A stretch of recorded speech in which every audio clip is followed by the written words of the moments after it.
Les saludo una vez más, hermanos. Paz a vosotros. Pueden tomar su lugar. El texto base que le da sentido a nuestra serie, hermanos, que voy a continuar con ella, es el texto de Apocalipsis. Apocalipsis 17:14, que habla acerca de los que están con el Cordero, y dice que ellos son llamados, elegidos y fieles. Ese es el texto que le da sentido y propósito a nuestra serie acerca de los llamados, elegidos y fieles, precisamente. Es el mensaje número 5, hermanos. Ya abordamos la parte del llamamiento, ahora estamos con la parte de la elección. Y en el mensaje anterior mencioné acerca de cómo Dios elige a algunos y no a todos.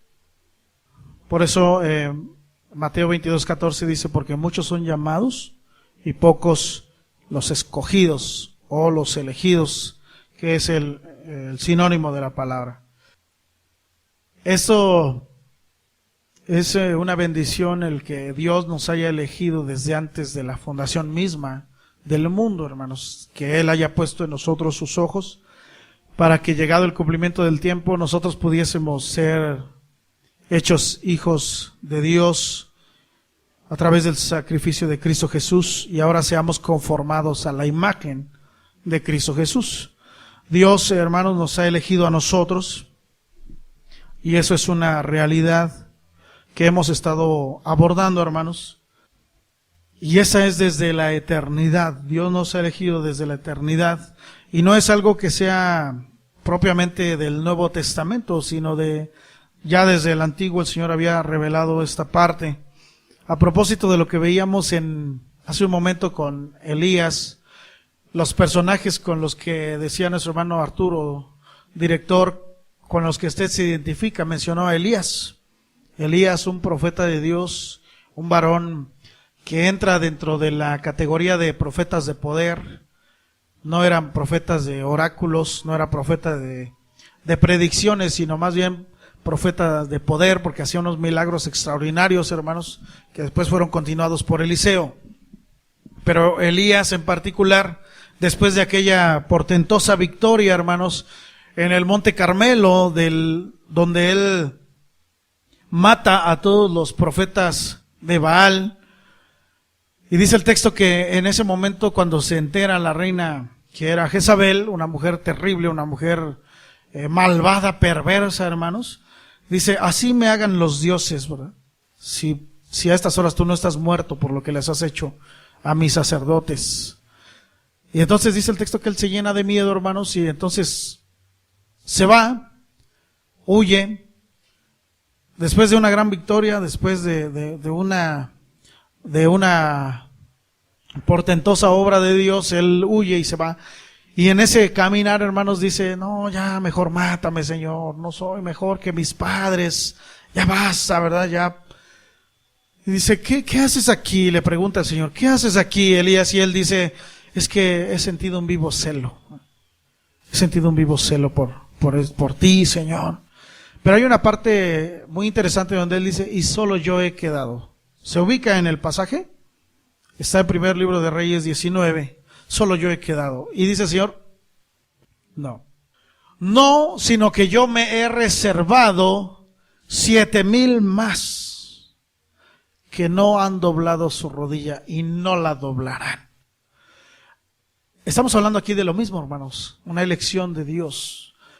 La Biblia le llama, en términos del apóstol Pablo, el remanente. El remanente, o sea, lo que queda de todo lo demás.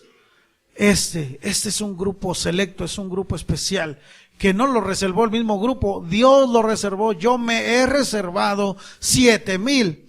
Cuando el apóstol Pablo recoge este texto, hermanos, es el libro de la carta a los Romanos, capítulo 11. Quiero que vaya conmigo a Romanos capítulo 11. Estamos hablando de la sorprendente y soberana elección de Dios, hermanos. En Romanos 11, fíjese los términos que utiliza el apóstol Pablo. Digo pues, ¿ha desechado Dios a su pueblo? En ninguna manera. En ninguna manera es es una palabra demasiado fuerte. Jamás suceda tal cosa. Eso es lo que quiere decir esa expresión. Jamás pase tal cosa. Como cuando habla en el capítulo 6, perseveraremos en el pecado para que la gracia sobreabunde. Dice, en ninguna manera, jamás. Fíjese lo que dice aquí el pasaje. Porque también yo soy israelita, de la descendencia de Abraham, de la tribu de Benjamín. No ha desechado Dios a su pueblo, al cual desde antes conoció. ¿O no sabéis qué dice de Elías la Escritura? Cómo invoca a Dios contra Israel diciendo, Señor, a tus profetas han dado muerte y tus altares han derribado y solo yo he quedado y procuran matarme. ¿Pero qué le dice la divina respuesta? Me he reservado 7,000 hombres que no han doblado la rodilla delante de Baal. Así también aún en este tiempo ha quedado un remanente escogido por gracia. Y si por gracia, ya no es por obras. De otra manera, la gracia ya no es gracia. Y si por obras, ya no es gracia. De otra manera, la obra ya no es obra. ¿Qué pues? Lo que buscaba Israel no lo ha alcanzado, pero los escogidos sí lo han alcanzado y los demás fueron endurecidos. Si usted nota lo que el apóstol Pablo hace, el apóstol Pablo hace un diálogo consigo mismo, él se pregunta y él se responde. Pero él dice, ¿acaso Dios ha desechado a su pueblo? Jamás. Uno de los textos que ya analizamos dice, porque irrevocables son los dones y el llamamiento de Dios. Cuando Dios llama a una persona y la toma para sí, es irrevocable, hermanos. Tiene la persona seguridad 100% de salvación. Es que ha desechado Dios a su pueblo. Jamás, de ninguna manera, esa cosa llegue a suceder. Nunca. No ha desechado Dios a su pueblo. Así como en ese tiempo, vea cómo Pablo nos lleva a ese pasaje que yo mencioné en la introducción. Así como en ese tiempo Dios reservó un grupo, así hoy ha reservado también un remanente, un grupo. Siendo que la nación como tal buscaba algo y no lo alcanzó, los escogidos sí lo alcanzaron. Porque son escogidos por Dios. Y en el verso 2 dice que Dios ha escogido a su pueblo. De hecho dice, lo conoció, hermanos. Lo conoció. Aún queda un remanente escogido por gracia, dice el verso 5. Es el mismo concepto que maneja Pablo en Efesios capítulo 1, verso 5. En amor habiéndonos predestinado para ser adoptados hijos suyos por medio de Jesucristo, según el puro afecto de su voluntad. En amor. Ya hablamos acerca del amor, el poder más grande que existe.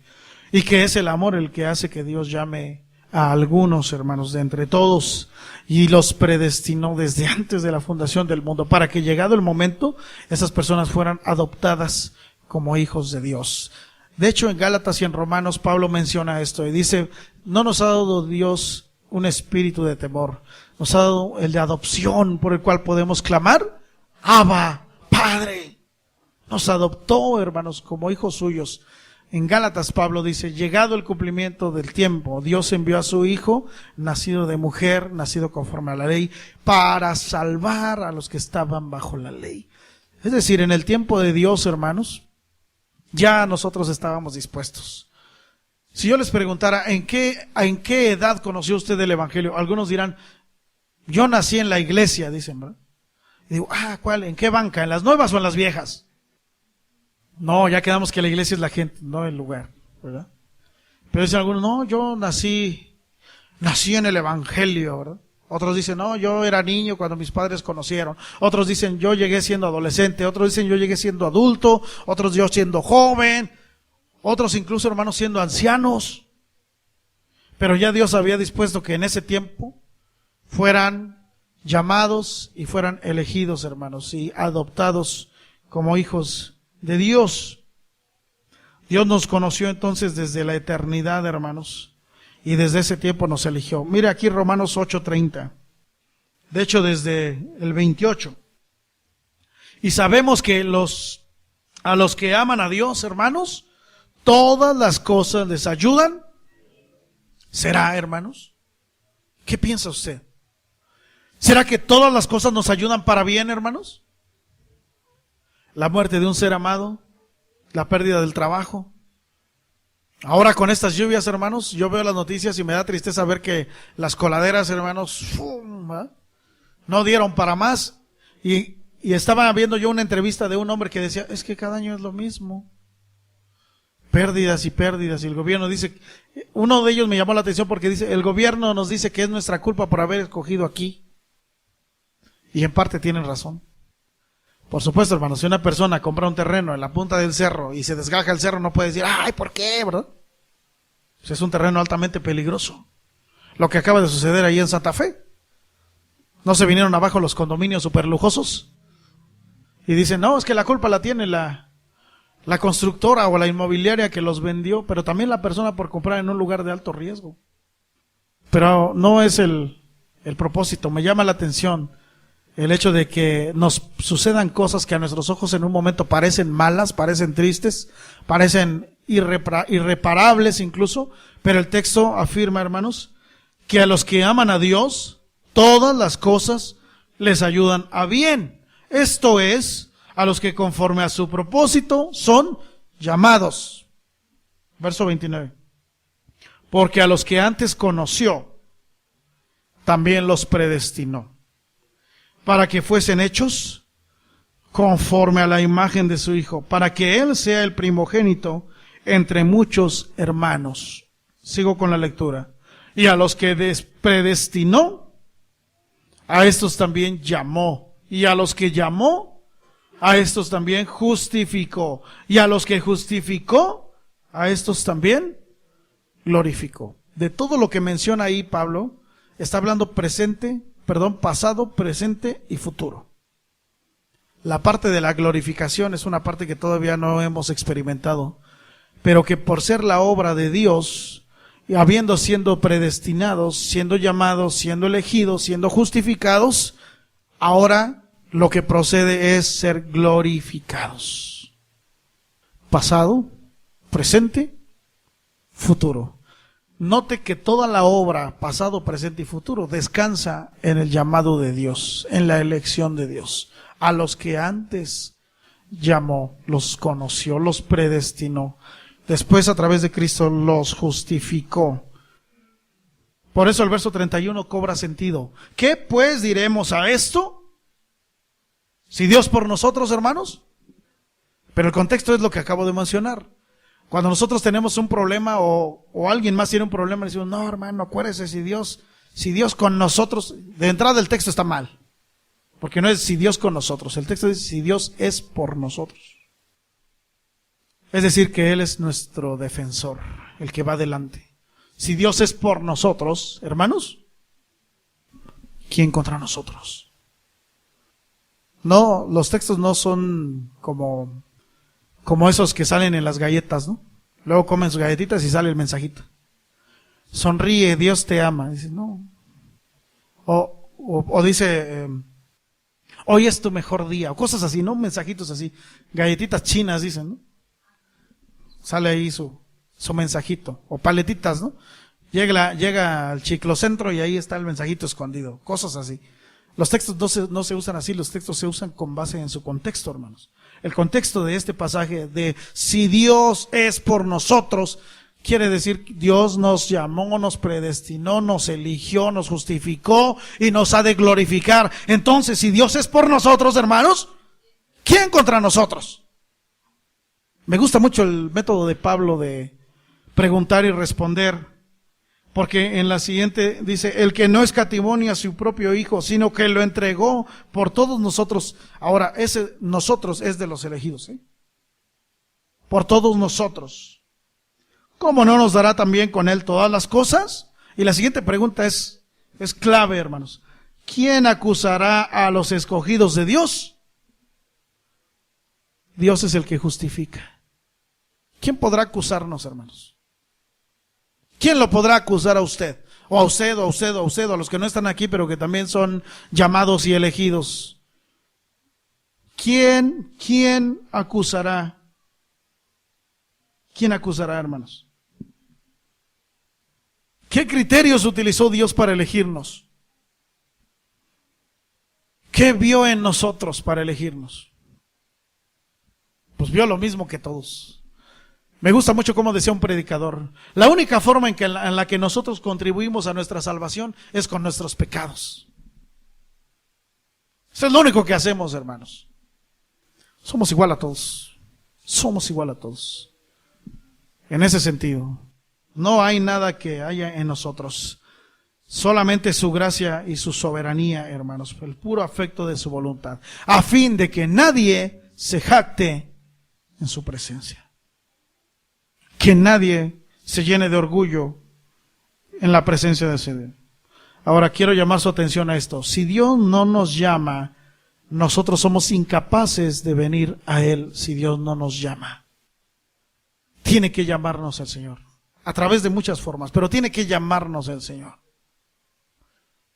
El Señor utiliza muchos medios, hermanos.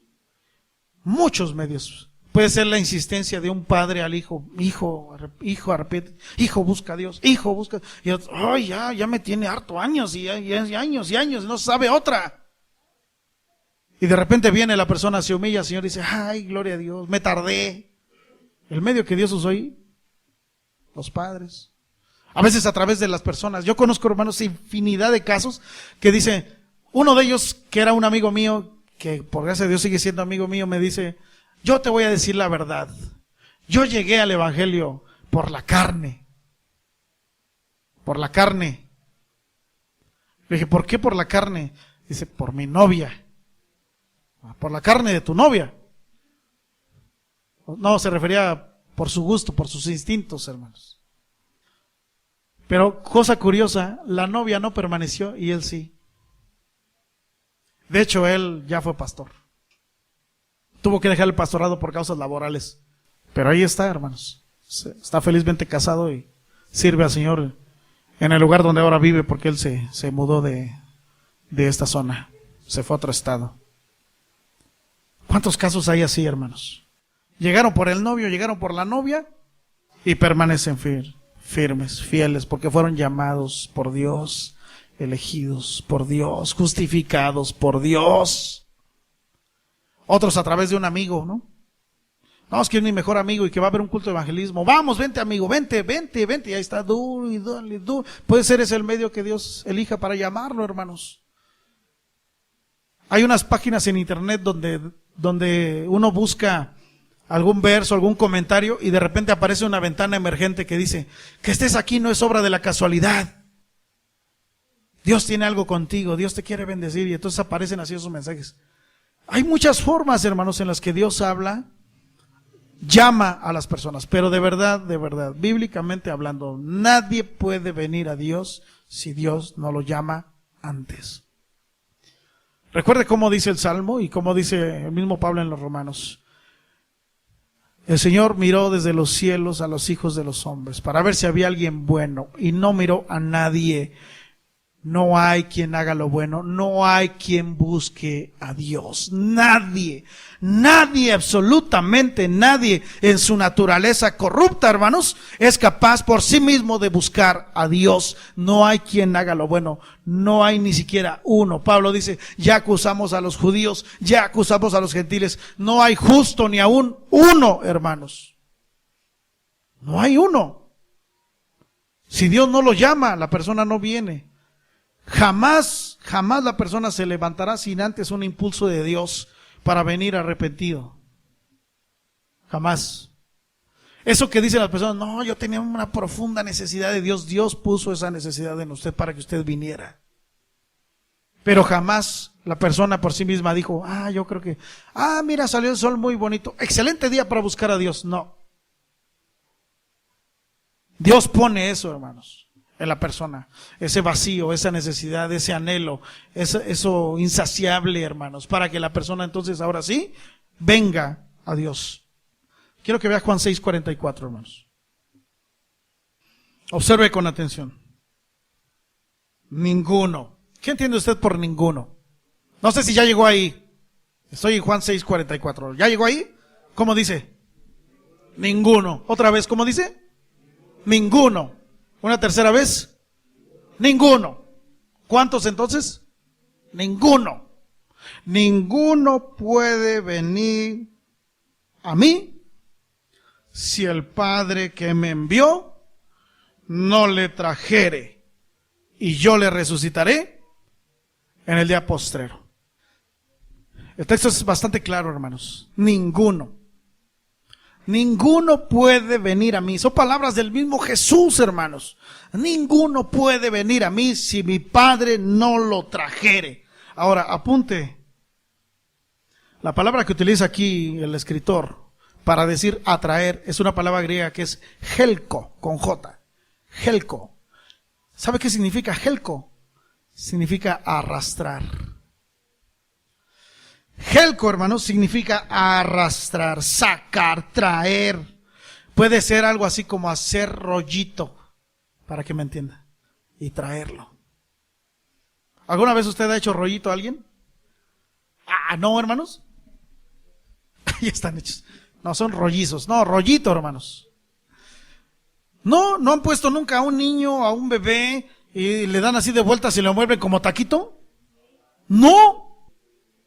Usted, no sé si usted acostumbre comer la tortilla así, pero usted pone una tortilla en la mano y la hace. O tampoco comen tortillas, ya, hermanos, por favor. No hay quien haga lo bueno, no hay quien diga la verdad. No hay ni siquiera uno, hermanos. Ay, no, hermano, yo no como tortilla, hermano. Come pan, está peor. ¿Sí? Nunca, sobre todo los padres de antes, quizá ya no de unas generaciones dos para acá, pero los de antes, hermanos, ¿cómo traían a los bebés? Tampoco van a decir, no, hermano, no, yo no. Ponían al bebé así, le daban vuelta para acá, vuelta para allá, y el pobre niño estaba así. Ya nomás le veían el color y dicen, yo creo que ya tiene hambre, o yo creo que ya pasó otra cosa posterior al hambre, ¿sí o no? Así está. La raíz de la palabra, hermanos, quiere decir que una fuerza superior somete a una fuerza inferior. Ese es el concepto que está diciendo Jesús aquí. Una fuerza superior somete a una fuerza inferior, hermanos. Por supuesto, Dios es infinitamente superior.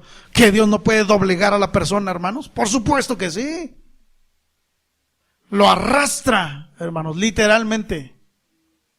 Lo enrolla y lo atrae así. Lo enrolla y lo atrae así. Quiero que vea la misma palabra utilizada en este texto, Hechos capítulo 16, verso 19.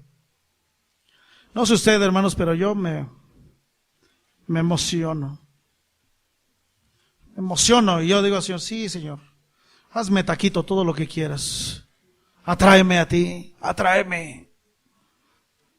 Hechos 16, 19. Hagan taquito a ese niño también. Fíjese lo que dice. Pero viendo sus amos que había salido la esperanza de su ganancia, prendieron a Pablo y a Silas y los trajeron al foro ante las autoridades. Esta es mi versión 1960. Las otras versiones traducen: prendieron a Pablo y a Silas y los trajeron al foro, dice, y los arrastraron. ¿Sí se da cuenta, hermanos? Una fuerza superior, hermanos, somete a una fuerza inferior. Lo toma, ¿cómo que no? Claro que sí, órale. Eso es lo que hacemos como padres con los hijos cuando son pequeños. Ya después son grandes y ya la fuerza superior es ellos. Pero mientras somos nosotros, ¿cómo que no? Órale, claro que lo vas a hacer. Soy tu padre. Soy tu madre. Y a mí no me vas a contestar, maco, ¿qué te crees? Decía nuestra hermana, ¿verdad? En la mañana. Órale, hasta el cachetadón, hermanos. Cuando el hijo es así de plano, muy rejego, muy rebelde, yo creo que ustedes, si no ustedes mismos, sí sus padres, sus abuelos dijeron, vuélveme a decir eso y mira, hasta allá van a ir a dar tus dientes. ¿No les dijeron así? Ahora entiendo por qué algunos vienen así como con oro, con plata, con piedras preciosas. Algunos tienen, o más bien no tienen, ¿verdad? Sometimiento. Algunos rechazan esta doctrina, hermanos, porque dicen, no, ¿y entonces dónde queda mi libertad y mi capacidad de decidir? Que no tiene nada que ver con eso. El libre albedrío, hermanos, el libre albedrío está sujeto a la naturaleza corrupta de la persona. Por eso la persona siempre buscará lo opuesto a Dios. O sí elegirá él, pero siempre va a elegir el mal. Siempre va a elegir el mal. Jamás elegirá el bien. Siempre buscará hacer lo opuesto a Dios. Por supuesto que hay libre albedrío, pero no es un libre albedrío neutro. El único que tuvo libre albedrío neutro, hermanos, fue Adán. Por eso Dios le dijo, mira, te pongo aquí el árbol de la ciencia del bien y del mal. Ese fue el único que tuvo un libre albedrío neutro. No conocía el mal todavía. Pero nosotros ya lo conocemos y lo traemos en los genes, hermanos. Por eso los pensamientos del hombre son de continuo solamente al mal. Somos rebeldes, somos opositores a Dios, siempre le llevaremos la contra a Dios. Hasta en esto diremos, bueno, ¿que por qué? Pues si yo no quiero, ¿por qué me arrastra? Una fuerza superior somete a una fuerza inferior. Y espérese que todavía no llegamos a Romanos 9. Espérese. ¿Recuerda el caso de Jeremías? Me sedujiste y fui seducido. Más fuerte fuiste que yo y me venciste. La fuerza de Dios, el amor de Dios es tan grande, es tan poderoso, que nadie podrá jamás resistirse. Jamás. No sé cuánto tiempo le llevó a usted conquistar a su esposa, pero un viejo adagio decía, no, hijita, usted ese es su lugar, no se da la primera, porque van a decir que usted rápido. No, hágase del rogar. ¿Sí decían así? Y yo sigo pensando lo mismo, ¿eh? No. Y entonces ahí está el esfuerzo del varón por conquistarla con detalles, con halagos, con rosas, con chocolates, con cuanta cosa, ¿verdad? Caricia, serenata, y que voy por ti y te llevo de regreso y te abro la puerta, y si está lloviendo me quito el saco y te lo pongo, amada mía, cúbrete, te llevo en mis brazos, no te vayas a ensuciar, ¿verdad? Y después, órale, ya cuando es su esposa, órale, ¿no? Apúrate, hombre, que por tu culpa me estoy mojando. Mira pues, hombre, lenta. Y antes, no te preocupes, amor, vamos camino a la eternidad, que tanto es tantito. Algún día les hablaré del matrimonio en ese sentido. Son pequeñas probadas para ilustrar el punto. Una fuerza superior, hermanos, somete a una fuerza inferior. Regresamos a Juan capítulo 6, verso 37. Todo lo que el Padre me da, vendrá a mí. Todo lo que el Padre me da, vendrá a mí. Y al que a mí viene, no le echo fuera. Se imagina que el Padre llama y el Hijo le diga, no, tú no. ¿Quién está sujeto a quién? El Hijo al Padre. Son iguales en esencia, pero en función y posición difieren, hermanos. El Hijo está sujeto al Padre. Si el Padre lo trae, el Hijo lo recibe, por supuesto, hermanos. Todo lo que el Padre me da, vendrá a mí. Y el que a mí viene, no le echo fuera. Otro pasaje de este contexto, Juan 12, 32. Hablando acerca del tipo de muerte del Señor Jesús, que fue en una cruz, hermanos. Fíjese lo que dice Jesús, Juan 12, 32. Y yo, si fuere levantado de la tierra, a todos atraeré a mí mismo. Los voy a atraer a mí mismo. Ahora ese a todos no es a toda la humanidad, es a todos los que Dios ya eligió. Atraeré, yo los voy a atraer a mí mismo. Este poder, hermanos, infinitamente superior opera en la salvación del pecador. Y la Biblia afirma, hermanos, que el que es salvo, lo es salvo para siempre. Cuando lleguemos a la parte de fieles, voy a abundar en eso, hermanos.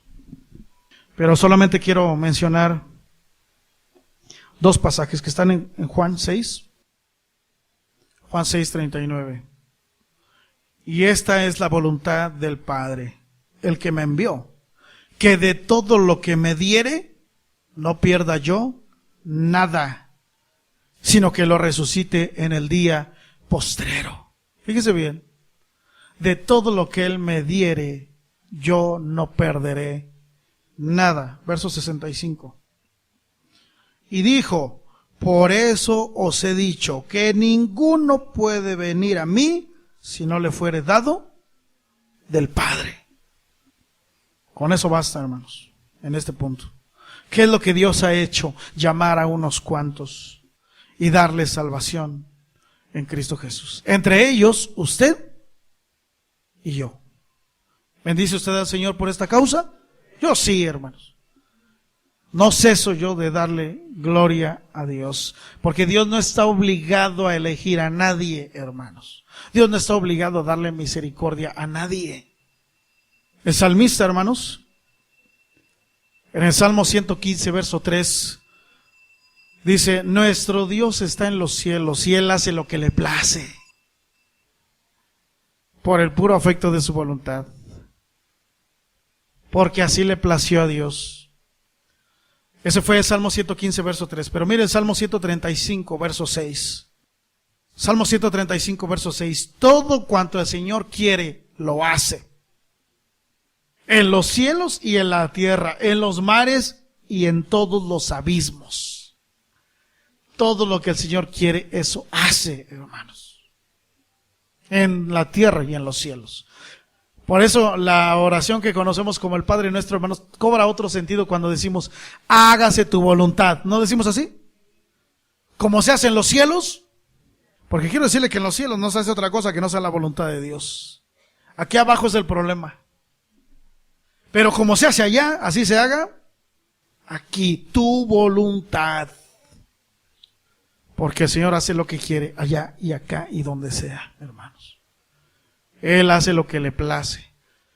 Daniel, hermanos, hablando, el profeta Daniel hablando acerca de cómo Dios transforma, en el capítulo donde Nabucodonosor es convertido en bestia, ¿sí lo recuerda? No es esta la Babilonia que yo hice con mi poder y mi esfuerzo, y estaba la palabra en su boca y órale, bestia. El Señor lo convirtió en bestia. Y cuando Él reacciona, cuando Él se humilla, cuando pasa el tiempo, hermanos, dice, ay, ahora conozco que es Dios, el Creador, el que hace todas las cosas, y que Él pone a quien le place. Si el Señor dice, este sí y este no, punto. Punto. Él hace lo que le place, hermanos.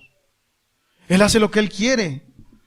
Eso se llama ser soberano, que está por encima de todos. No hay nadie que esté por encima de Él. Ahora, si usted confía en que Dios es perfecto, usted entenderá que todo lo que Dios hace es perfecto. No puede decir, esto sí es perfecto, esto creo que como que no lo pensó el Señor muy bien. No está del todo perfecto. La Biblia dice que Dios es perfecto.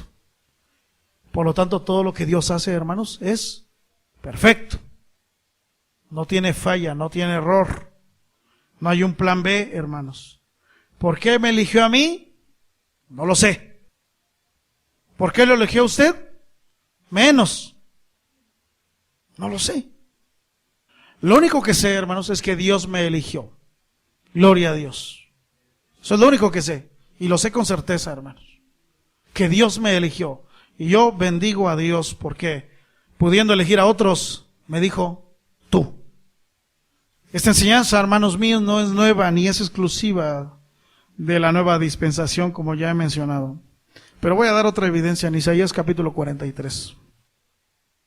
Llamo su atención a este pasaje. Isaías 43.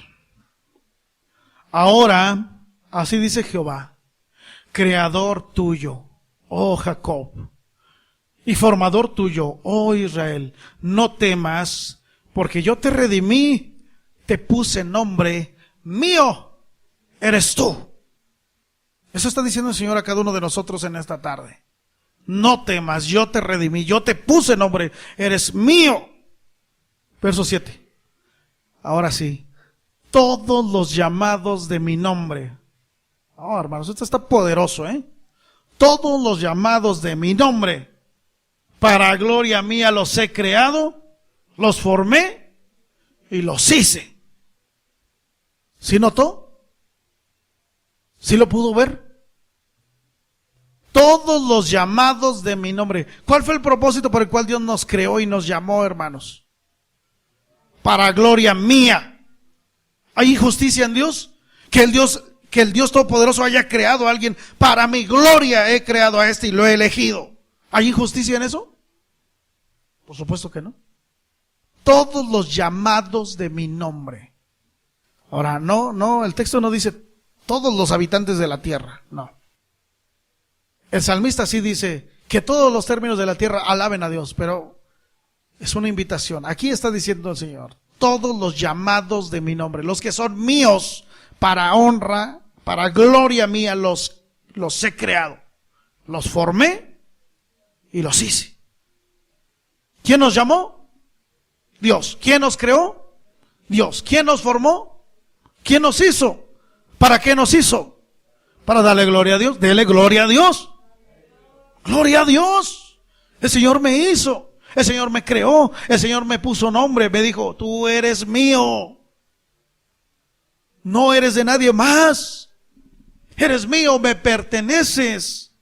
Yo te llamé, yo te elegí, yo te puse nombre. Eres mío y te he creado para mi gloria. No tenemos nosotros otro propósito, hermanos.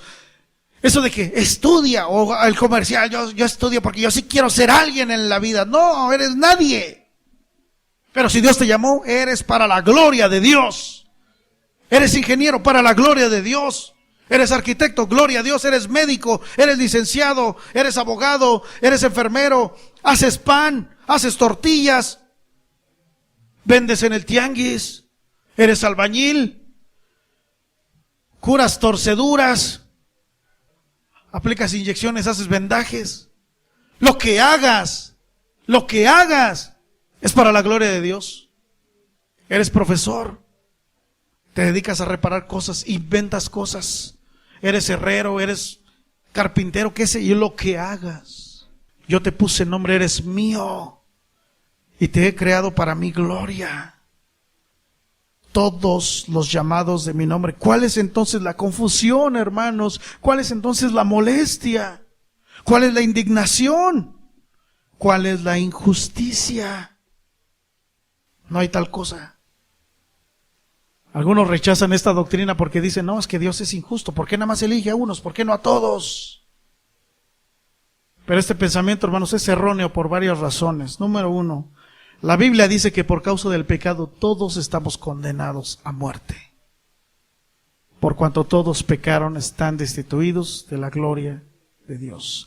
Porque la paga del pecado es muerte. Fíjese bien, la Biblia afirma que todos estamos destituidos de la gloria de Dios y estamos condenados a muerte. El justo pago del pecado es la muerte. Ahora bien, piense usted, si todos estamos condenados y Dios decide salvar a estos y dejar que estos sigan condenados, ¿dónde está la injusticia?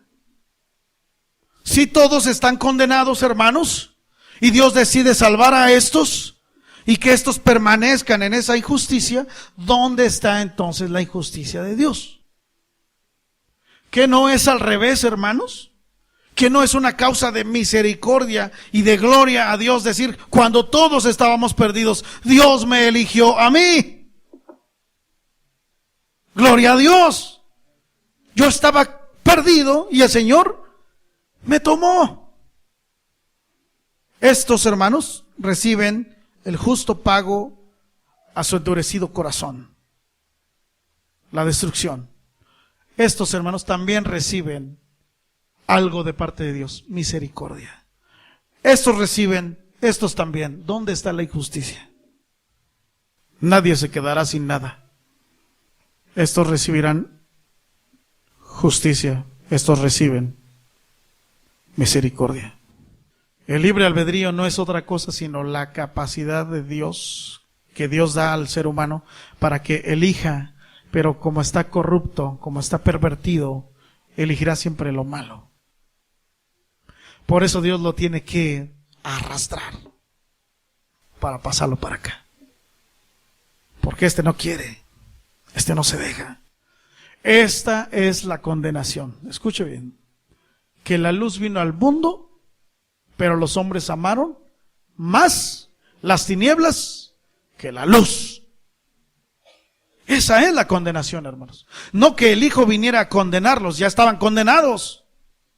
Seguirán condenados. Porque aman más las tinieblas que la luz. Por eso dice Pablo, el que vive en la carne no puede agradar a Dios, porque siempre le dará rienda suelta a sus deseos, y la carne tiene una lucha permanente, eterna con el Espíritu. Hablando el Señor, hermanos, en el Salmo 50, verso 21, palabras del mismo Señor, Dios, dice, de cierto creías que yo era como tú. Pero Dios no es como nosotros, hermanos. Tú creías que yo era como tú, pero no te equivoques, dice el Señor. No somos iguales. Porque mis pensamientos no son tus pensamientos. Mis caminos no son tus caminos. Y queremos nosotros, hermanos, limitar a Dios a nuestros conceptos. Queremos nosotros limitar a Dios a nuestros prejuicios. Queremos nosotros encasillar a Dios en nuestro finito entendimiento, hermanos. Eso es imposible. Sus pensamientos no son los nuestros. Si yo pregunto, ¿Dios es injusto? La respuesta es no. Dios no es injusto. Dios es justo y su juicio es justo. Romanos capítulo 2. Si usted mira ahí el título que trae encima del capítulo, dice, el justo juicio de Dios. ¿Sí dice así? ¿Y si lo cree?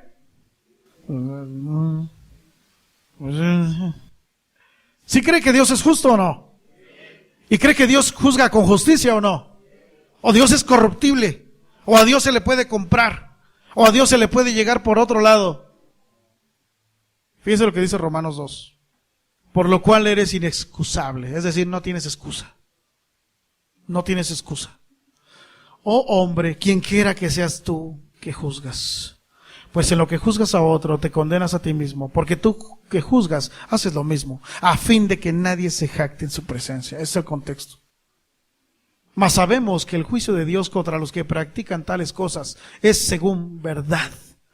Y piensas esto, oh hombre, tú que juzgas a los que tal hacen y haces lo mismo, ¿que tú escaparás del juicio de Dios? ¿O menosprecias las riquezas de su benignidad, paciencia y longanimidad, ignorando que su benignidad te guía al arrepentimiento? Ni siquiera el arrepentimiento es una obra del hombre. Dios pone eso, hermanos. ¿Ignoras tú que su benignidad, que su paciencia, que su longanimidad, que es este amor amplio, hermanos? Que la benignidad de Dios es la que te guía al arrepentimiento. Fíjese bien el 5. Pero por tu dureza y por tu corazón no arrepentido, atesoras para ti mismo ira para el día de la ira y de la revelación del justo juicio de Dios, el cual pagará a cada uno conforme a sus obras. Ahora bien, vida eterna a los que perseverando en bien hacer buscan gloria y honra e inmortalidad, pero ira y enojo a los que son contenciosos y no obedecen a la verdad, sino que obedecen a la injusticia. Verso 11, porque no hay acepción de personas para con Dios. Los que están aquí, ¿qué van a recibir? Justicia. Y los que están acá, hermanos, pudieron haber recibido lo mismo que estos. Pero ¿sabe qué? Aquí apareció el Hijo de Dios para que su justicia fuese nuestra justicia. ¿Dios es justo? Dios es justo, hermanos. Como estos iban a recibir lo mismo que estos, He aquí, dice el Señor, yo me hice cuerpo y me ofrecí. Ahí es donde entra Juan 3:16. De tal manera amó Dios al mundo que ha dado a su Hijo unigénito, para que todo aquel que en Él cree, todo aquel que en Él cree, todo aquel que en Él cree, no se pierda, mas tenga vida eterna. Amén. No es que Dios haya amado a todo el mundo así, de manera indiscriminada. El énfasis del texto es: todo aquel que cree no se pierda. Nadie puede venir al Padre, nadie puede venir a mí si el Padre no lo trajere. Así, hermanos, literal, enrollarlo, cargarlo y vámonos para allá. Es impresionante, hermanos, la forma en cómo Dios ha decidido salvar a unos. Y Dios no tiene preferencias. No hay acepción. En cuanto al justo juicio de Dios, no hay acepción de personas, hermanos. En 2 Tesalonicenses capítulo 1, y con ese voy a terminar, en cuanto a la parte bíblica, y una breve reflexión y terminamos esta sesión. 2 Tesalonicenses capítulo 1. Ya me iba yo a tomar el aceite. Salvo, ¿qué podría pasarme? Solamente burbujear, olor a oliva. 2 Tesalonicenses capítulo 1, hermanos, verso 13 en adelante. Debemos siempre dar gracias a Dios, hermanos. Siempre. Cuando usted abra sus ojos, en lugar de decir, otra vez al trabajo, gracias a Dios, porque me llamó, porque me eligió. Debemos dar siempre gracias a Dios por vosotros, hermanos, como es digno, por cuanto vuestra fe va creciendo. Algunos se estancan, hermanos, en cierto nivel de fe y dicen, no, la fe crece, hermanos. Si la fe no creciera, los discípulos no le hubieran dicho a Jesús, Señor, aumentanos la fe. Eso será cuando veamos la serie de la fe.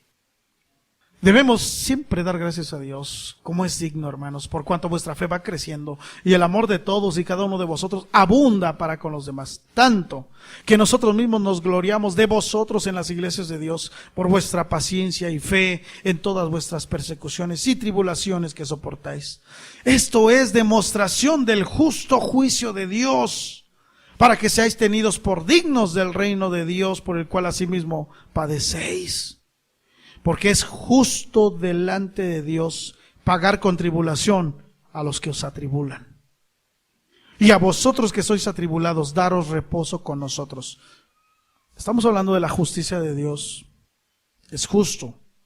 Cuando se manifieste el Señor Jesús desde el cielo con los ángeles de su poder, en llama de fuego, para dar retribución a los que no conocieron a Dios ni obedecen al evangelio de nuestro Señor Jesucristo, los cuales sufrirán pena de eterna perdición, excluidos de la presencia del Señor y de la gloria de su poder, cuando vengan aquel día para ser glorificado en sus santos y ser admirado en todos los que creyeron, por cuanto nuestro testimonio ha sido creído entre vosotros. Por lo cual asimismo oramos siempre por vosotros, para que nuestro Dios os tenga por dignos de su llamamiento y cumpla todo propósito de bondad y toda obra de fe con su poder, para que el nombre de nuestro Señor Jesucristo sea glorificado en vosotros y vosotros en Él, por la gracia de nuestro Dios y del Señor Jesucristo. Amén. Dios es justo y Dios dará, hermanos, su pago cuando Él venga, la justa retribución a estos. Pero a estos dice la gloria del Señor. Estos estarán excluidos de la presencia de Dios, lejos de su gloria, eterna perdición. Estos no. Esto es lo contrario, hermanos. Estos han sido justificados. Por eso repito la pregunta de Pablo: ¿Quién acusará a los escogidos de Dios? Si Dios es el que justifica. Piensa en esto, hermanos. A usted que le cuesta tanto trabajo entender la palabra de Dios en este punto, en esta enseñanza. Yo quiero hacerle esta pregunta. ¿Usted eligió a su esposo? ¿Usted eligió a su esposa? ¿O se la impusieron? Si a alguien se le impusieron, no levante la mano, por supuesto, porque recibirá su justa retribución, ¿verdad? Piense usted, cuando usted cortejaba o estaba por cortejar a quien ahora es su esposa, ¿qué acaso no había otras muchachas? No hagan nada, no, ni parpadeen, hermanos. Nada más piensen. Haga esto. ¿Acaso no había otras muchachas? ¿Acaso no había mujeres más guapas, más inteligentes, más serviciales, con mejores cualidades o atributos? No hagan nada, piense. Pero usted dijo, ella. Hijo, pero ya viste que ella es la que ha elegido mi corazón. Ella será la dueña de mis quincenas, la madre de mis 20 hijos. Pero oye, mejor fulanita, la del 14. Mira qué buena muchacha, responsable, hacendo. Ella.